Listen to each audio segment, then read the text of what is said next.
Assalamualaikum warahmatullahi wabarakatuh. Anak-anakku sekalian, alhamdulillah pada video kali ini saya akan memberikan materi tentang bab 2 ya. Bab 2 ini tentang perceraian. Namun sebelumnya saya akan mengingatkan bahwasannya minggu kemarin saya sudah memberikan tugas kalian untuk mengerjakan ulangan harian. Bagi yang belum ya, saya maklumi saja. Bagi yang belum, silakan kalian kerjakan ya, untuk bahan latihan kalian bahwasanya materi itu sudah kalian pelajari.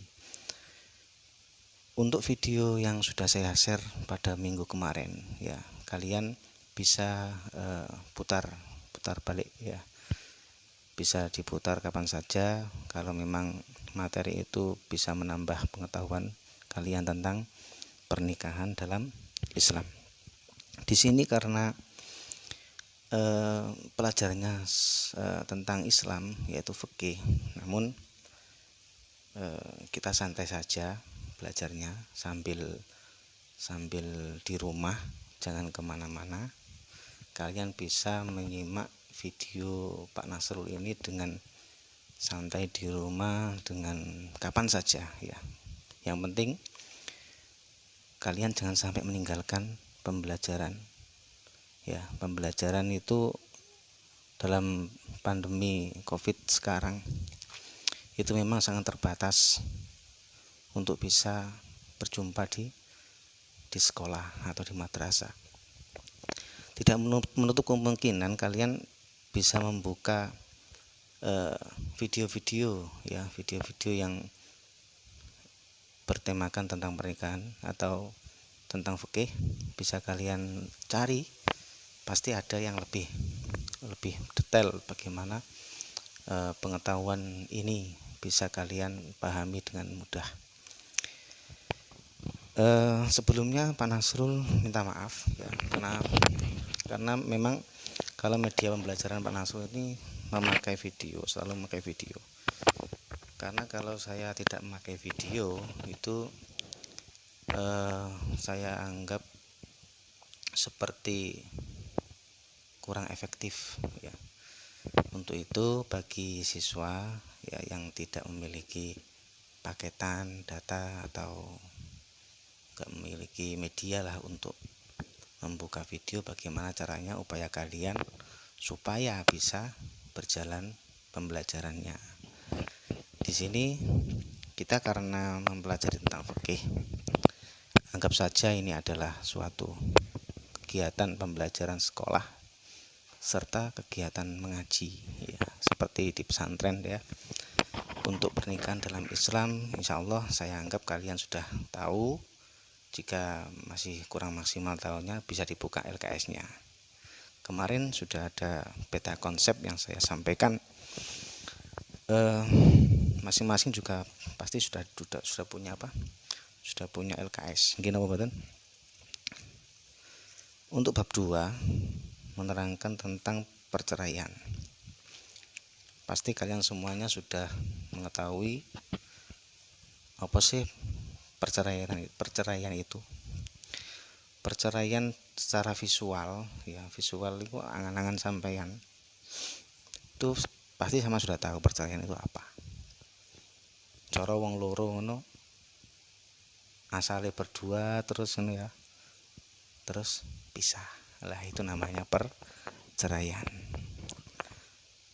Nah di sini ada beberapa macam yang dinamakan perceraian itu. Jadi dikelompokkan menjadi 4 dalam hubungan antara suami istri. Yang dimaksud adalah hubungan antara suami istri. Di sini ada sabda Nabi Shallallahu Alaihi Wasallam yang artinya ya, Rasulullah Shallallahu Alaihi Wasallam beliau bersabda, perbuatan halal yang paling dibenci Allah adalah perceraian. Nah, di sini adalah memang merupakan tindakan terakhir dan pekerjaan yang boleh. Ini memang boleh, namun Allah Subhanahu wa taala membencinya. Nabi sudah pernah bersabda yang diriwayatkan oleh Ibnu Umar ya radhiyallahu an, diriwayatkan oleh Abu Dawud dan Hakim. Ada 4 macam ya, secara garis besar dapat dikelompokkan menjadi 4 macam atas putusnya pernikahan itu ya. Ada yang pertama adalah salah satu dari suami istri itu meninggal. Jadi sampean nek wis nikah sok ben salah sijine iku meninggal ya, lanang utawa wedok meninggal. Iki apa namanya? Secara garis besarnya itu ada. Yang pertama itu meninggal. Yang kedua khulu. Yang ketiga talak. Yang keempat fasakh. Ini istilah bahasa Arab yang nantinya saya akan sampaikan ya. Ini sesuai buku yang kalian pegang. Dari keempat macam tersebut adalah bentuk putusnya pernikahan yang akan dibahas lebih lanjut. Yang pertama adalah talak. Talak itu artinya apa ya, dan hukumnya apa? Talak itu artinya melepaskan ikatan. Ya, jane no padha wae karo perceraian. Mak ya secara istilah itu harus tahu perceraiannya itu secara apa ya, dalam hubungannya dengan ketentuan hukum perkawinan. Talak berarti lepasnya ikatan pernikahan dengan ucapan talak atau lafal lain yang maksudnya sama dengan talak. Lah ini haknya siapa? Kalau istilah talak itu haknya dari suami. Jadi istri itu tidak bisa melepaskan diri dari ikatan pernikahan kalau tidak dijatuhi talak oleh suaminya. Jadi keputusan talak dari pernikahan, dari perceraian, suatu ikatan pernikahan ya antara suami istri, itu yang bisa memutuskan talak adalah suami. Ini perlu kalian ketahui ya. Dan talak itu menurut hukum asalnya adalah makruh. Jadi makruh itu apa sih makruh? Makruh itu kalau secara hukum makruh itu kalau tidak dilakukan mendapat pahala, kalau dilakukan dapat pahala. Itu makruh. Demikian pendapat ulama Syafi'iyah dan Hanafiyah ya. Kedua ulama tersebut berpendapat hukumnya talak itu makruh. Mereka beralasan dengan sabda Rasulullah tentang perbuatan halal yang paling dibenci di atas, yang dibenci oleh Allah. Kalau ulama Hanafiyah berpendapat bahwa pada dasarnya itu haram, ditalak itu haram. Mereka beralasan kenapa? Karena sabda Rasulullah, la'anallahu kulla dzawwaqin mitlaqin, yang artinya Allah mengutuk orang yang kawin hanya maksud mencicipi dan sering mencerai istri. Ojo sampai sampean sok ben nek nikah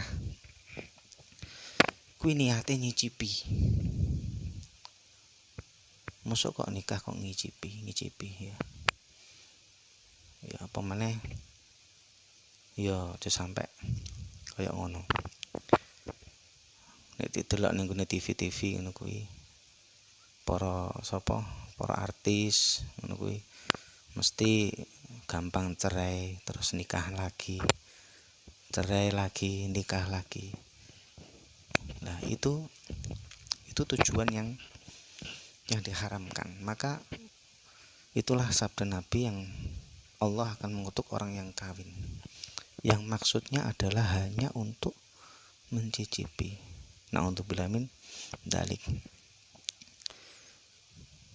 Terus lagi, misalkan kalian mau nikah ya, terus sebelum mau nikah itu kalian punya pilihan 2 orang ya. Misalnya sama seneng iku, tapi aku luwih seneng kuwi ya. Bareng ngono mumpung aku iki duwe akeh, misalnya seperti itu. tak cobain nikah karo iku sik, nikah karo sing B, padahal sing A ya padha wis padha senenge, A B padha senenge, tak coba nikah karo B dhisik, kok lek B wis mari, lah iku hukume haram, iku aja sampe kaya ngono.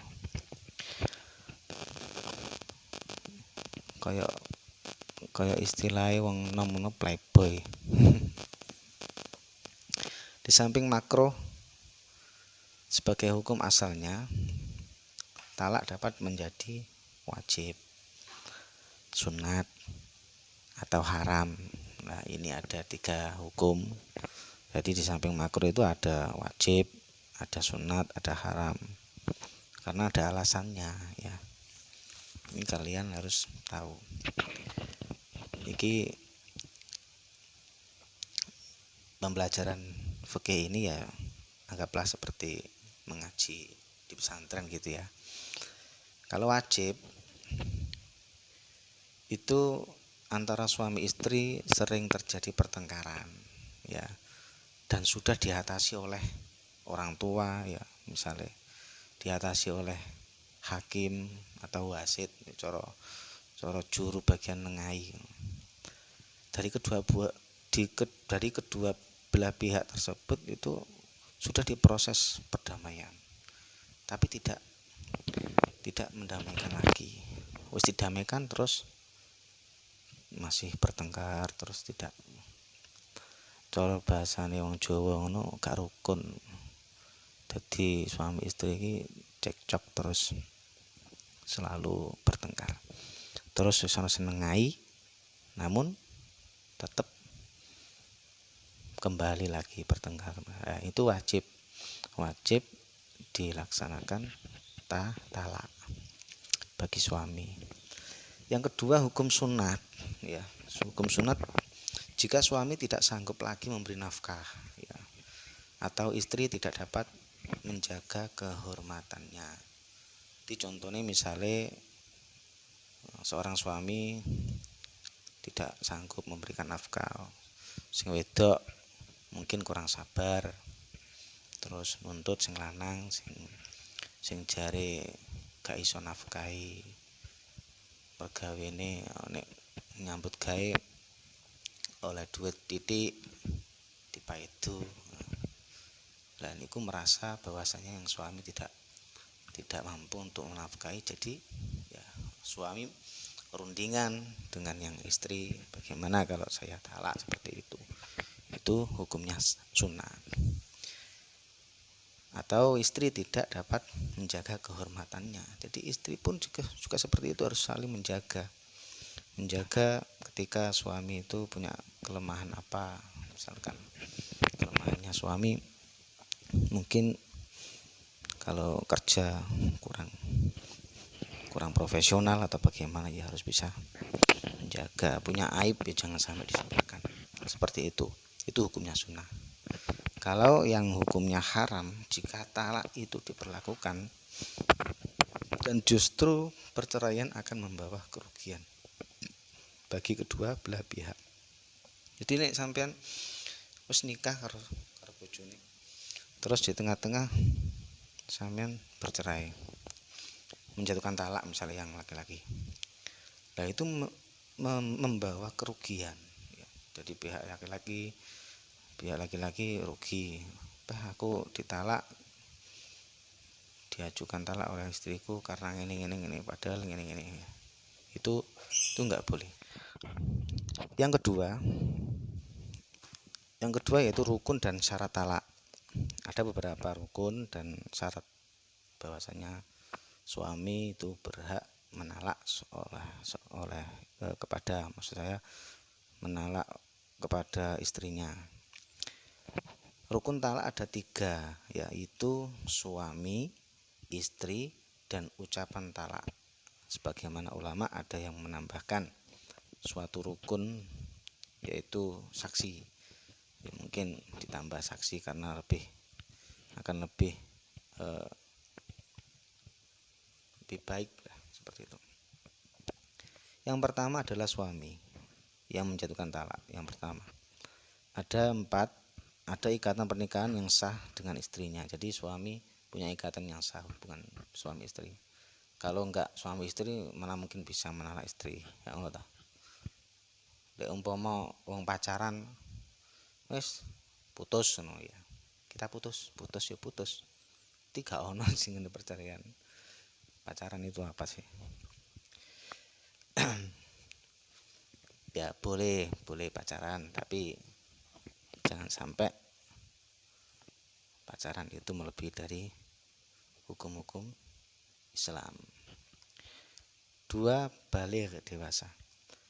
Yang ketiga berakal.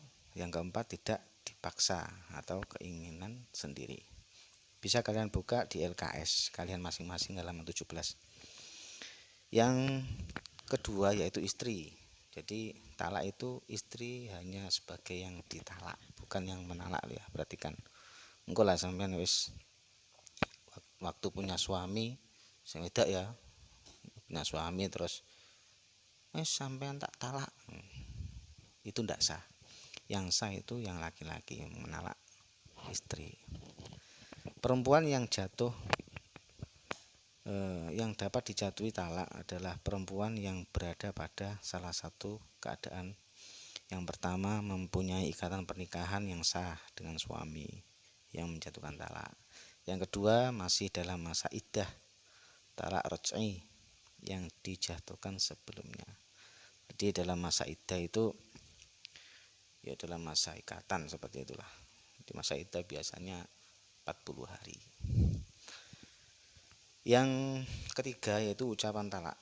Lafal yang digunakan dalam talak meliputi ucapan yang keluar dari suami dengan ucapan tulisan atau syarat.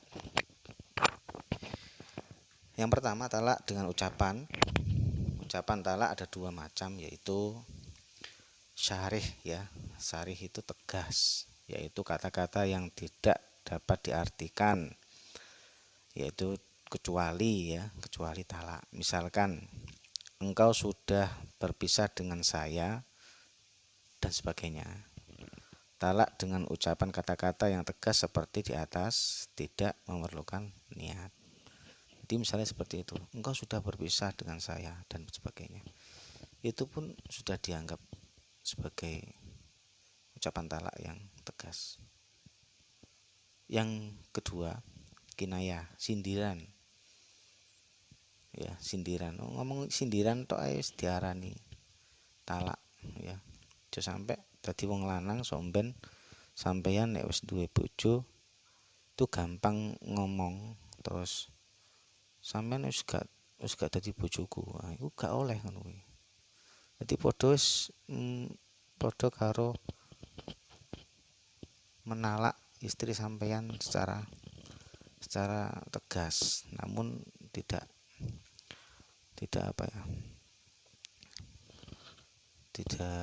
jelas terong suaranya, tapi itu yang dinamakan sarih. Yang kinayah sindiran ya, kalimatnya yang dapat berarti talak dapat pula berarti lain. Misalnya ya, seorang suami berkata kepada istrinya, pulanglah engkau ke rumah orang tuamu. Talak dengan kata-kata sindiran semacam ini memerlukan niat. Jadi jika memang suami dengan mengucapkan kata-kata itu di dalam hatinya berniat mencerai, maka jatuhlah talak. Tetapi jika suami tidak berniat menceraikan istri, tidaklah jatuh talak bagi istrinya. Jadi ucapan talak ini ada yang tegas, ada yang secara sindiran. Keduanya itu kalau ada niatnya di dalam hatinya suami itu akan jatuh talak. Jadi ojo gampang-gampang ngomong pisah, juga gampang ngomong nyindir terus kon mulih ning tuane, ojo gampang-gampang diusir. Wong lanang kudu jaga lisan ya.